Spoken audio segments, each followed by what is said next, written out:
Everyone, welcome back to my channel Mister Simple লাইফস্টাইলের আরেকটি নতুন ব্লগে তোমাদের সকলকে স্বাগত জানিয়ে ব্লগটা স্টার্ট করলাম। আমি মিষ্টি আসামের সুন্দর শহর গুয়াহাটি থেকে প্রেজেন্ট করছি আমার এই সুন্দর ব্লগ। আশা করি তোমাদের সকলের ভালো লাগবে। আজকে যেহেতু উইকেন্ডের ফার্স্ট ডে মানে মানডে, তো মানডেতে স্কুল আছে। দেবজিতে আমার টিফিন রেডি করা হয়ে গেছে। আমি আর এখন বাজে হলো সকাল 7:45 মনে হয় বাজে। তো 15 মিনিটস আছে দেবজিতে স্কুলে যাওয়ার জন্য। তো আমি যখন দেবজিৎকে স্কুলের জন্য রেডি করাতে থাকি তখন তন্ময় প্রায় সময় উঠে যায়। তো আমি চেষ্টা করি যতটা পারি, চেষ্টা করি যেন তন্ময় যেন ঘুম থেকে না ওঠে, ও যেন ঘুমিয়েই থাকে। কিন্তু বলতে বলতে দেখো আমাদের তন্ময় বাবা ঘুম থেকে উঠেই গেছে। আর দেবজিৎকে রেডি করানোর সময় তন্ময় ঘুম থেকে উঠে গেলে প্রচণ্ড অসুবিধা হয়, কারণ তন্ময় তখন কোলে উঠতে চায়। তারপর আবার ও যেহেতু এখন ব্রেস্ট ফিডিংও করে, তো ওইটা একটা অসুবিধা আছে। তো তার জন্য আমি চাই যেন তন্ময় ঘুমিয়ে থাকে, কিন্তু কোনো দিন ঘুমিয়ে থাকে আর কোনো দিন না হলে উঠেই যায়। তারপরে দেবজিৎ স্কুলে চলে গেছে। আর আজকে যেহেতু 9th সেপ্টেম্বর, তো আমাদের বাড়িতে ছিল বৈষ্ণব সেবা। তেমন বড় করে করতে পারেনি মানে এইবার ছোটো মোটো করে মানে করা হচ্ছে, যেহেতু আমার শরীরটা খুবই খারাপ। 15 দিনের মতো বিছানায় ছিলাম, জ্বর ছিল। তার জন্য ওই ছোটো মোটো করে কোনো রকম আর কি নিয়মটা করে রাখা হচ্ছে। ওইদিকে রান্নাবাড়াও শুরু হয়ে গেছে। আর এখানে আমি একটু চার ব্রেড খেয়ে এখন তন্ময়কে খাওয়াচ্ছি হলো বিস্কিট। একটু খাইয়ে দিলে আর ওইদিকে টেনশনটা মানে দূর হয়ে যাবে।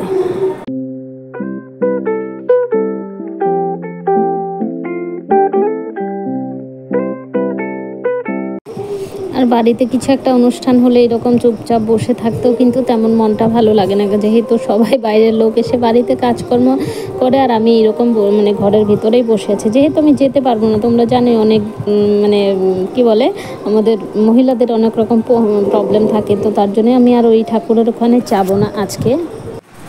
তো ওদিকে হচ্ছে রান্না বাড়া, আর এখানে আমাদের কোটলি বাবা ঘুমিয়েছিল, এখন গুনো শেষ হয়ে গেছে। হাই করো। আর গরমে দেখো সকালবেলায় চান টান হয়ে গেছে, গরমে কিন্তু একদম সিঁদুর টিঁদুর খেতে খাওয়া হয়ে গেছে। এটা গুনো দিচ্ছ। আর আমার বাবা তারও কিন্তু চান টান সব ছেচ, চান টান করা হয়ে গেছে। চান করছ তুমি? চান করছো? লাইক করে দাও তো, লাইক করো তো। তো আমার সোনা বাবা বলছে লাইক করো, কমেন্টস করো, চ্যানেলটা সাবস্ক্রাইব করো।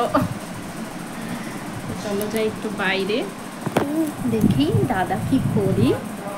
দাদা কি করে নমো করে। নমো, চলো যাই। নমো করবা নমো। চলো নমো করি। নমো। দেখতে দেখতে রান্নাবাড়াও সব কিছু হয়ে গেছে। আর ওইদিকে হচ্ছে কীর্তন, আর এরকম রান্না টান্না করে ঢেকে রাখা হয়েছে। আর ঠাকুর ঘরের সামনেও যাব না আমি। আর ওইদিকে বাবা মানে পাঠ করছেন, অনেক মানে লোকজনও এসেছেন। আর এখানে এই যে হলো আমাদের ছোট্ট তন্ময় আর কৃষ, ওরা দুজনে বসে খেলা করছে। আর ওইদিকে মানে পাঠ হচ্ছে। তো পাঠ আমি ওই সামনে যাইনি, এই ঘর থেকেই শুনছিলাম। আর ঠাকুর ঘরে তো যাবই না। আর এদিকে কি বলে কাকিমণি ভোগটা পুরো মানে এখন ভোগ দেবে, তো ভোগটা বেড়ে নিচ্ছে। ভোগটা দেওয়ার পরেই তো তারপরে ভোগ আরতি, তারপর তো প্রসাদ বিতরণ। আর এইবার একদম শর্টকাটের মধ্যেই করা হয়েছে, বেশি একদম তেমন বড় করে বা তেমন ঝামেলার কিছু করা হয়নি, ওই ছোট্ট মোটোর মধ্যেই করা হয়েছে। তারপরে দেবজিৎকে স্কুল থেকে নিয়ে আসলো ভাই। তো দেবজিৎকে নিয়ে আসার জন্য ভাই এসেছে, এখন আবার চলে যাবে। তারপরে এখানে হচ্ছে ভোগ আরতির ওই ঘর থেকে আমি শুনছি। আর তোমাদের দাদাতেগুলো তো তেমন কিছু থাকতে পারে না, তার জন্যই আরও আমি ভিডিও করে রেখে দিই, যেন ওকে আসার পরে দেখাতে পারি বা ও দেখতে পারে। যেহেতু দোকানে অনেক কাজকর্ম থাকে, প্রায় সময় আমাদের বাড়িতে যে কোনো অনুষ্ঠানে দেখবে তোমাদের দাদা কিন্তু বাড়িতে তেমন থাকে না, ওই আসে না হয় চলে যায়। আজকে তো আসেইনি, ওই শুধু একদম সব কিছু হয়ে গেছে, সব লোকজন চলে গেছে, তারপরেই তোমাদের দাদা এসেছিল বাড়িতে মানে প্রসাদ খেতে।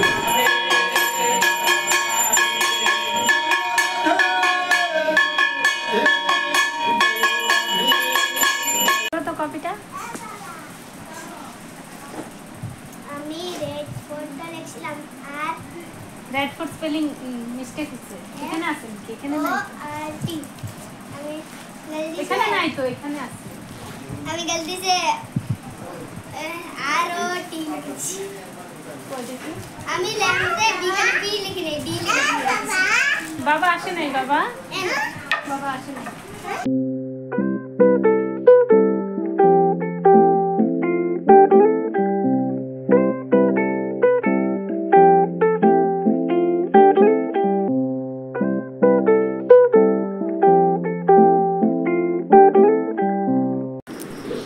প্রসাদ ওদিকে হচ্ছে প্রসাদ বিতরণ, আর এত সময় যেহেতু প্রচণ্ড গরম ছিল তো গতকালকের মতো আজকেও দেখো প্রচণ্ড হচ্ছে বৃষ্টি, তো ভালো হয়েছে, ঠান্ডা ঠান্ডা ওয়েদার হয়ে গেল। এখন আমরা সবাই আরামসে বসে প্রসাদ খেতে পারবো। আমি ঘরেই প্রসাদ খেয়েছি, ওই দিকে আর যাইনি।